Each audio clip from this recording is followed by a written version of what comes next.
Today's video is something new for the channel. This is a new series that I'm starting that's going to happen at the end of every single week. It's called the Weekly Warhammer Wrap-Up. We go through all the news that has happened in Warhammer, stuff that I may have covered in live streams but haven't put out in a video. And today's one is kind of a drama one, let's just say that as it is, because we're talking about Games Workshop's new logo, which has appeared online, and there's a lot of talk about it. We're talking about the Saturnine box set, not only in terms of sales and reductions of that box set, but also about actually missing parts on that box set as well. Other things as well we're going to be talking about, so let's jump in, and of course, let's get waffling. So let's start with one of the big talking points of this week, and that is the change to the Games Workshop official logo. Now, I received this from a chap called Iron Warrior Cosplay, a close friend of mine, and at the time, me and him were laughing like, this is not real. There's no way Games Workshop are going to change this iconic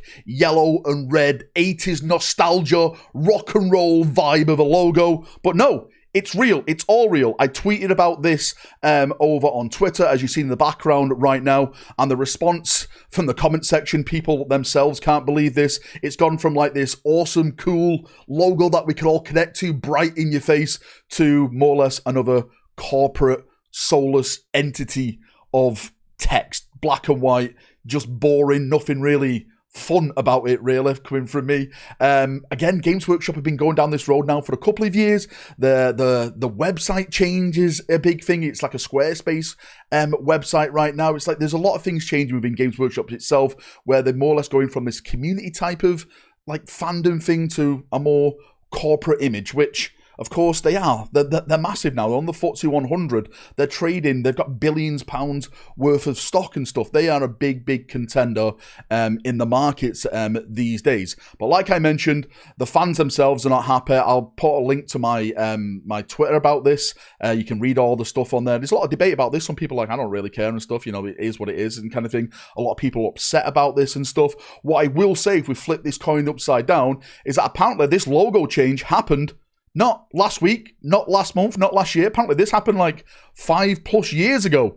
If it's to be believed, it's just that we haven't noticed it. I haven't noticed it. Like, this is the first time this week I'm hearing about this logo change. If you go and get, again, one of the latest boxes from Games Workshop, you can see on the bottom of that box, it is this new logo. So does that really make it a big thing if people weren't noticing it? Did you notice it? Is it a big thing to you? I don't know. Let me know in the comment section down below if it's a really big thing, a really big change into the terms how you see Games Workshop. What I will say, my own opinion, is that for me, the old school Games Workshop logo, the red, the yellow, it was that nostalgia vibe. It connected me to my childhood. So in a way, I'm very sad to see that go. I don't think it's got a go, like you'll never see that again, but more and more on the Games Workshop branding, I think you're going to get this new corporate, boring Games Workshop logo, because that's what it's all about now, right? It's in your face. It's more business to other companies, other firms, other connections that maybe you want to brand with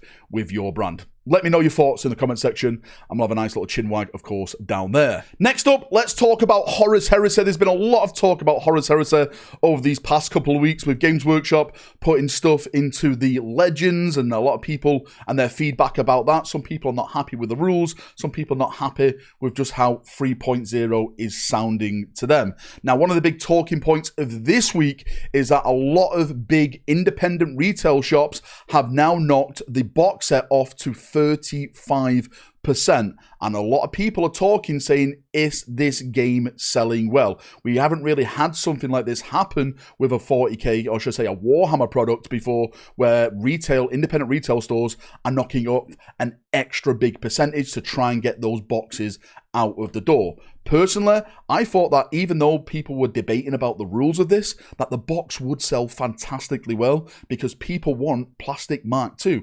People were saying, okay, Saturnine, it is a little bit cool, right? Yeah, I do want the models inside of that box set. But what has happened from the feedback I've been getting is that a lot of people are saying the box set has just come out too expensive. It's just too much for them to spend their hobby cash on to get something that maybe they're not really going to play that much. And maybe this has caused that ripple effect now, where certain retailers are putting it at an extra percentage off to try and shift these boxes out of the door. I don't know. Do you buy it? Are you playing it right now? I have a couple of friends who are in the Horus Heresy community, which I trust their opinion 100%, and they're saying to me that 3.0, yes, it's not perfect, but it's a much more fun game than 2.0. That's their opinion. I'm going to take their opinion because I don't play the game, so I'm literally just going to ride their horse that they're doing into the sunset. But again, I want to know your opinion on this. Is it good? Is it bad? Have you bought it? Have you not bought it? If you have bought it, why have you bought it? If you haven't bought it, please give me the reasons why you haven't bought it.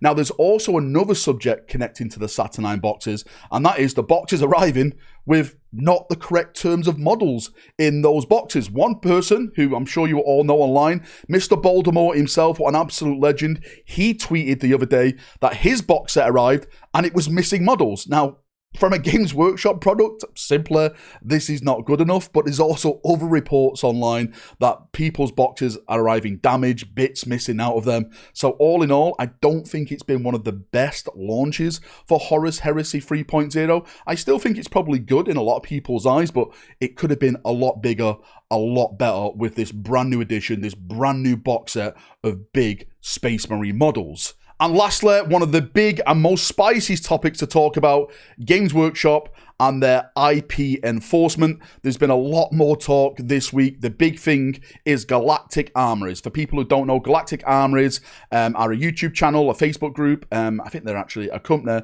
that make like custom cosplay armor. And what they've been doing over the past couple of months is making some absolute brilliant Space Marine themed helmets. And Games Workshop this week came at them and said, listen, no more of this. This is our IP. Please cease and desist. They put a video out about this. I actually did a reaction to this. Galactic Armories actually turned up in chat and was asking me questions and stuff. If you want to go and check that out, maybe I'll post it as a separate video on this channel, or you can just go and watch the live stream to see my reaction and, you know, breakdown of that video. Now, there's, of course, a lot of talk, a lot of debate about this. People are saying that Games Workshop are not being fair.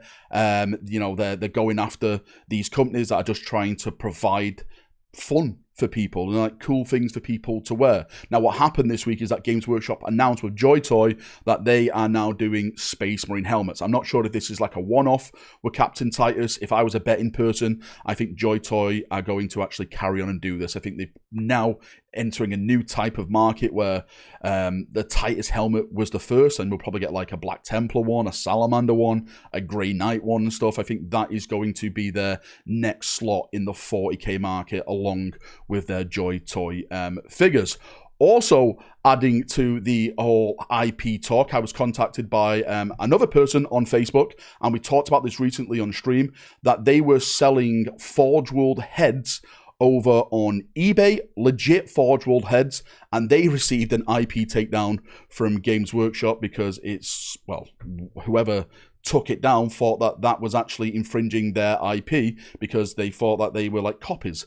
You know, recast, if you want to say that. And the person I spoke to was like, no, these are 110% legit. I think what's happening at the moment is that Games Workshop may be using some type of company that's using like an AI bot, and they're just going through the internet, scouring for certain words, certain phrases, and issuing mass takedowns. And I don't think that personally is right. Like, if you want to go out and protect your IP, I think you need an actual human behind it, so cases like this don't get mistaken and legit vendors, legit people don't get shot in the crossfire. That's just my take. If you disagree, you disagree, but that's my standpoint on it at this moment in time.